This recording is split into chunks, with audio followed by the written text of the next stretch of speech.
সকলোকে শুভ সন্ধিয়া জনাই আজি সন্ধিয়াৰ কেইটামান গুৰুত্বপূৰ্ণ খবৰ আপোনালোকলৈ লৈ আহিছোঁ। আপোনালোকে ভিডিঅ'টো শেষৰলৈকে চাব বুলি আশা কৰিলোঁ। আজি হৈছে 23 মাৰ্চ। আজি সন্ধিয়া গুৰুত্বপূৰ্ণ খবৰকেইটা আপোনালোকে শেষৰলৈকে চাওক। আৰু এইখিনিতে আপোনালোকক সদায় কোৱাৰ দৰে চেনেলটোলৈ আপোনালোক যিসকল নতুনকৈ আহিছে চেনেলটো ছাবস্ক্ৰাইব কৰাৰ লগতে কাষতে থকা বেল আইকনটো প্ৰেছ কৰি অল কৰি থ'ব, যাতে নতুন এটা ভিডিঅ' দিয়াৰ লগে লগে আপোনালোকে আগতীয়াকৈ চাবলৈ পায়।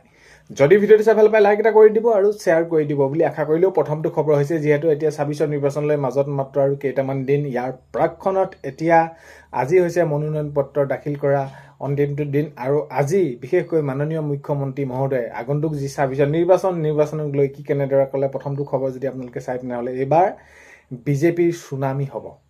তো এইবাৰ অসমত বিজেপিৰ চুনামি হ'ব।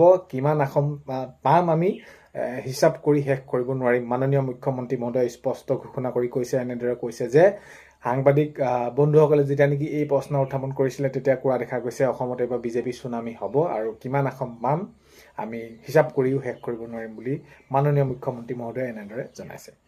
নেক্সট খবৰ হৈছে খোৱাং সমষ্টি বিজেপি প্ৰাৰ্থী চক্ৰধৰ গগৈ বিশাল মনোনয়ন যাত্ৰা। তো এতিয়া আজি চক্ৰধৰ গগৈয়ে যি মনোনয়ন পত্ৰ দাখিল কৰিব গৈছে, তো আজি তেনেদৰে এতিয়া দেখা গ'ল যে যি তেওঁ মনোনয়ন দাখিল কৰিবলৈ যাওঁতে এটা বিশাল তেওঁলোকৰ সেইখিনি জনসমাগম হৈছে আৰু আজি তেওঁলোকে সেইখিনি মনোনয়ন পত্ৰ দাখিল কৰিলে।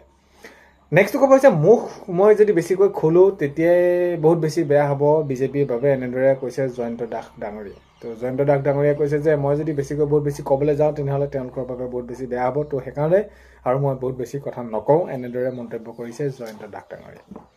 নেক্সট খবৰ হৈছে যোৰহাট সমষ্টিৰ পৰা গৌৰৱ গগৈ আজি মনোনয়ন পত্ৰ দাখিল কৰিলে। তো হয়, আজি গৌৰৱ গগৈ ডাঙৰীয়াই দেখা গ'ল যোৰহাট সমষ্টিৰ পৰা, যিহেতু আগন্তুক 26 নিৰ্বাচনে এতিয়া আৰু একেবাৰে ওচৰ চাপিলেই আজি মনোনয়ন পত্ৰ শেষৰটো দিন আৰু আজি যোৰহাট সমষ্টিৰ পৰা প্ৰতিদ্বন্দ্বিতা যিহেতু কৰিব গৌৰৱ গগৈ ডাঙৰীয়াই আৰু আজি মনোনয়ন পত্ৰ দাখিল কৰিলে। নেক্সট খবৰ হৈছে মীৰা বৰঠাকুৰৰ মনোনয়ন যাত্ৰাত আজি হাজাৰ হাজাৰ কংগ্ৰেছ কৰ্মী, যিহেতু আজি দেখা গ'ল দিছপুৰ সমষ্টিৰ পৰা যিহেতু তেওঁ কংগ্ৰেছৰ পৰা সেইখিনি প্ৰাৰ্থিত্ব লাভ কৰিছে আৰু তেওঁ 26 নিৰ্বাচনৰ বাবে সম্পূৰ্ণ সাজু হৈছে। আৰু আজি মীৰা বৰঠাকুৰৰ মনোনয়ন যাত্ৰাত আজি যি মনোনয়ন পত্ৰ দাখিল কৰিবলৈ গৈছে তাত আজি হাজাৰ হাজাৰ কংগ্ৰেছ কৰ্মীয়ে তেওঁলোকক সহযোগ কৰিছে। নেক্সট খবৰ হৈছে একেলগে মনোনয়ন পত্ৰৰ বাবে যোৱা দেখা গ'ল ডক্টৰ ৰনোজ পেগু আৰু জীৱন গগৈ আৰু লগতে ভুৱন পেগুৰ। তো হয়, আজি যিহেতু মনোনয়ন পত্ৰৰ শেষৰটো দিন আৰু শেষৰটো দিনত আজি তেনেদৰে যোৱা দেখা গ'ল একেলগে মনোনয়ন পত্ৰৰ বাবে ডক্টৰ ৰনোজ পেগু, জীৱন গগৈ আৰু ভুৱন পেগু। নেক্সট খবৰ হৈছে বিহপুৰীয়া সমষ্টিৰ নিৰ্বাচনী প্ৰচাৰ ভূপেন বৰা ডাঙৰীয়া। তো হয়, এতিয়া আগন্তুক 26 নিৰ্বাচনলৈ বহুত এটা বেছি দিন নাই। ইয়াৰ প্ৰাকক্ষণত এতিয়া নিজ দলৰ হৈ নিজৰ সাংগঠনিক ভেটি সবল কৰিবৰ বাবে প্ৰত্যেকজন প্ৰাৰ্থীয়ে লাগি আছে আৰু এতিয়া দেখা গৈছে বিহপুৰীয়া সমষ্টিত নিৰ্বাচনী প্ৰচাৰ কৰিছে ভূপেন বৰা ডাঙৰীয়াই। নেক্সট খবৰ হৈছে চাইকেল চলাই মনোনয়ন পত্ৰ দাখিল কৰিবলৈ ওলোৱা দেখা গ'ল। তো খুমটাই প্ৰাৰ্থী মৃণাল শইকীয়া ডাঙৰীয়াক হয়, তেওঁ এটা ব্যক্তিক্ৰমী আজি ৰূপত তেনেদৰে দেখা গ'ল ব্যক্তিক্ৰমী এটা দৃশ্য যে চাইকেল চলাই মনোনয়ন পত্ৰ দাখিল কৰিবলৈ গ'ল আৰু গছপুলি ৰোপণ কৰা দেখা যায় খুমটাই প্ৰাৰ্থী মৃণাল শইকীয়া ডাঙৰীয়া। নেক্সট খবৰ হৈছে সমষ্টিবাসীৰ বহুত আশা আছে মোৰ ওপৰত। তো যিহেতু এজেপিৰ ফালৰ পৰা এইবাৰ প্ৰতিদ্বন্দ্বিতা কৰিব, তো তেওঁ সেইখিনি কৈছে যে কুংকি চৌধুৰী ভাষ্য যে সমষ্টিবাসীৰ ওচৰলৈ মই গৈছোঁ আৰু সমষ্টিবাসীৰ বহুত আশা আছে বুলি মোৰ ওপৰত তেনেদৰে মন্তব্য কৰিছে কুংকি চৌধুৰীয়ে। নেক্সট খবৰ হৈছে মন্ত্ৰী নন্দিতা গালুছাৰ কংগ্ৰেছত যোগদান। তো এতিয়া হয়, মন্ত্ৰী নন্দিতা গালুছাই কংগ্ৰেছত যোগদান কৰিছে। নেক্সট খবৰ হৈছে আজি আমাৰ কাৰণে পবিত্ৰ দিন। তো আজি যিহেতু মনোনয়ন পত্ৰ শেষৰটো দিন আৰু শেষৰটো দিনত তেওঁ মনোনয়ন দাখিল কৰি এই মন্তব্য কৰিছে ডিপ্লু ৰঞ্জন শৰ্মাই কৈছে যে আজি আমাৰ কাৰণে পবিত্ৰ দিন, যিহেতু এতিয়া সমষ্টিৰ ৰাইজৰ বাবে সকলোখিনি কাম কৰিবলৈ আগবাঢ়িছোঁ, অৰ্থাৎ প্ৰাৰ্থিত্ব মোক দিছে দলে আৰু এতিয়া যিহেতু আজি মনোনয়ন পত্ৰ দাখিল কৰিছোঁ আৰু এই দিনটো সঁচাকৈ বহুত বেছি আমাৰ বাবে পবিত্ৰ দিন, ডিপ্লু ৰঞ্জন শৰ্মা ডাঙৰীয়াই এনেদৰে মন্তব্য কৰিছে।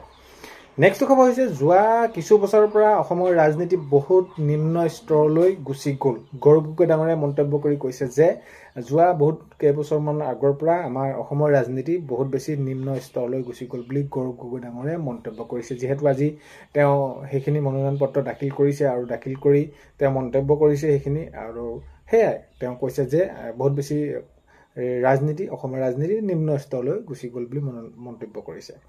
নেক্সট খবৰ হৈছে কংগ্ৰেছ আৰু বিজেপিৰ উৎপাতত অতিষ্ঠ হৈ মই দল এৰিছোঁ। জয়ন্ত দাসে ডাঙৰ এটা মন্তব্য কৰি কৈছে যে কংগ্ৰেছ বিজেপিৰ উৎপাতত মই অতিষ্ঠ হৈ দল এৰিছোঁ। জয়ন্ত দাসে মন্তব্য এনেদৰে কৰি দেখা গৈছে বা সেইখিনি কৰিছে। নেক্সট খবৰ হৈছে চৰকাৰী আঁচনিৰ নামত ৰাজনীতি কৰিছে হিমন্ত বিশ্ব শৰ্মাই। গৌৰৱ গগৈ ডাঙৰীয়াই মাননীয় মুখ্যমন্ত্ৰী মহোদয়ক কটাক্ষ কৰিছে। বিজেপি চৰকাৰক কটাক্ষ কৰি কৈছে যে চৰকাৰী যিসমূহ আঁচনিৰ নামত ৰাজনীতি কৰিছে। আগন্তুক ২৬ নিৰ্বাচন যিহেতু আহি আছে, ইয়াৰ প্ৰাক্ষণত যি তেনেদৰে এইখিনি আঁচনি এটা ৰাজনীতি চলিলে, তো এতিয়া কথাটো কৈছে গৌৰৱ গগৈ ডাঙৰীয়াই যে চৰকাৰী আঁচনিৰ নামত ৰাজনীতি কৰিছে হিমন্ত বিশ্ব শৰ্মাই। নেক্সট খবৰ হৈছে কোনো চৰ্ত নোহোৱালৈকে বিজেপিক যোগদান কৰিছোঁ। প্ৰদ্যুৎ বৰদলৈ ডাঙৰীয়াই কৈছে যে কোনো চৰ্ত নাই, মোৰ ব্যক্তিগত মই যি তেনেদৰে মানসিক অশান্তিত ভুগি আছিলোঁ সেইখিনিৰ পৰা পৰিত্ৰাণ পাবৰ বাবে বা যেনেদৰে মই দলত সন্মান নাপালোঁ, ইয়াত বহুত বেছি সন্মান পাইছোঁ। এতিয়া কথাটো হ'ল যে কোনো চৰ্ত নোহোৱাকৈ মই বিজেপি যোগদান কৰিছোঁ, প্ৰদ্যুৎ বৰদলৈ ডাঙৰীয়াই মন্তব্য কৰিছে। নেক্সট খবৰ হৈছে আগন্তুক ২৬ নিৰ্বাচন পাইছে। এই নিৰ্বাচনৰ মাজত মাত্ৰ কেইটামান দিন আৰু প্ৰচাৰ চলাবৰ বাবে এতিয়া প্ৰত্যেকটো দলৰ বাবে এইখিনি বহুত বেছি সময় নাই। আৰু এতিয়া দেখা গ'ল যে খানাপাৰা খেলপথাৰত এতিয়া সাজু হেলিকপ্টাৰ কেইবাখনো তো হয়। এতিয়া আগন্তুক ২৬ নিৰ্বাচনৰ বাবে মাজত মাত্ৰ কেইটামান দিন। এতিয়া মাননীয় মুখ্যমন্ত্ৰী মহোদয়ে দিনটোত ৪-৫খনকৈ তেনেদৰে তেওঁলোকে সভাত উপস্থিত থকাৰ কথা মাননীয় মুখ্যমন্ত্ৰী মহোদয়ে কৈছে। আৰু অসমৰ বিভিন্ন সমষ্টিৰ পৰা এঠাইৰ পৰা আন ঠাইলৈ তেনেদৰে যাব লাগিব। আৰু দেখা গৈছে যে খানাপাৰাত এতিয়া হেলিকপ্টাৰ সাজু কৰা হৈছে আগন্তুক ২৬ নিৰ্বাচনৰ প্ৰচাৰ অভিযানৰ বাবে। নেক্সট খবৰ হৈছে আমাৰ চকুত ধূলি দি ৱাল পাৰ হৈ গৈ অগপত যোগদান দিছিল জয়ন্ত দাসে। দিলীপ শইকীয়া ডাঙৰীয়াই মন্তব্য কৰি কৈছে যে এইখিনি কটাক্ষ কৰিছে জয়ন্ত দাসৰ কথা কৈছে যে আমাৰ চকুত ধূলি দি ৱাল পাৰ হৈ গৈ অগপত যোগদান দিছিল জয়ন্ত দাসে। দিলীপ শইকীয়া ডাঙৰীয়াই মন্তব্য কৰিছে। নেক্সট খবৰ হৈছে হাজাৰ হাজাৰ সমৰ্থকক লগত লৈ মনোনয়ন দাখিল কৰিলে ৰূপজ্যোতি কুৰ্মী ডাঙৰীয়া। আজি যিহেতু ৰূপজ্যোতি কুৰ্মী ডাঙৰীয়াই মনোনয়ন পত্ৰ দাখিল কৰিছে আৰু দেখা গৈছে তেওঁ মনোনয়ন পত্ৰ দাখিল কৰিবলৈ যাওঁতে হাজাৰ হাজাৰ কৰ্মী তেওঁ লগত ওলাই আহিলে আজি তেওঁ মনোনয়ন পত্ৰ দাখিল কৰাৰ সময়ত। নেক্সট খবৰ হৈছে আজিৰ তাৰিখত মহিলাসকলক মাত্ৰ ৰাজনৈতিকভাৱে ব্যৱহাৰ কৰা হৈছে। গৌৰৱ গগৈ ডাঙৰীয়াই ডাঙৰ এটা মন্তব্য কৰি কৈছে যে কটাক্ষ কৰি কৈছে মাননীয় মুখ্যমন্ত্ৰী মহোদয়ক এইখিনি জনাইছে হিমন্ত বিশ্ব শৰ্মা ডাঙৰীয়াক যে আজিৰ তাৰিখত মহিলাসকলক মাত্ৰ ৰাজনৈতিকভাৱে ব্যৱহাৰ কৰা হৈছে বুলি গৌৰৱ গগৈ ডাঙৰীয়াই মন্তব্য কৰিছে।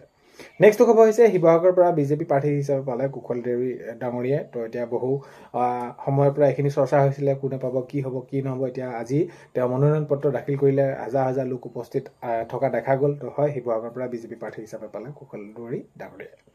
নেক্সট খবৰ হৈছে বিজেপিয়ে জানে অখিল গগৈৰ বিৰুদ্ধে নিৰ্বাচন খেলা সাধাৰণ কথা নহয়। তো এতিয়া অখিল গগৈ ডাঙৰীয়াই মন্তব্য কৰি কৈছে যে বিজেপিয়ে জানে অখিল গগৈৰ বিৰুদ্ধে নিৰ্বাচন খেলা সাধাৰণ কথা নহয়।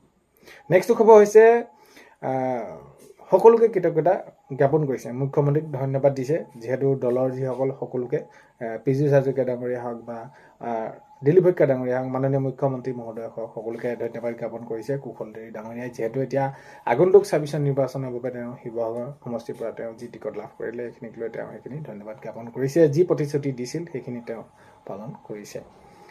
তো আজি সন্ধিয়া খবৰ এইকেইটাই জনালোঁ। ২৩ মাৰ্চৰ সন্ধিয়া খবৰকেইটা আপোনালোকে ভিডিঅ'টো শেষলৈকে চোৱাৰ বাবে বহুতে বেছি ধন্যবাদ। ভিডিঅ' আপোনালোকক প্ৰথমতে কোৱাৰ দৰে চেনেলটোলৈ যদি আপোনালোক নতুনকৈ আহিছে চেনেলটো ছাবস্ক্ৰাইব কৰাৰ লগতে কাষত থকা বেল আইকনটো প্ৰেছ কৰি অল কৰি থ'ব, যাতে নতুন এটা ভিডিঅ' দিয়াৰ লগে লগে আপোনালোকে আগতীয়াকৈ চাবলৈ পায়। যদি ভিডিঅ'টো চাই ভাল পায় লাইক এটা কৰি দিব আৰু শ্বেয়াৰ কৰি দিব বুলি আশা কৰিলেও অন্য এটা ভিডিঅ'তে লগ পোৱাৰ আশাৰে আজিলৈ বাই।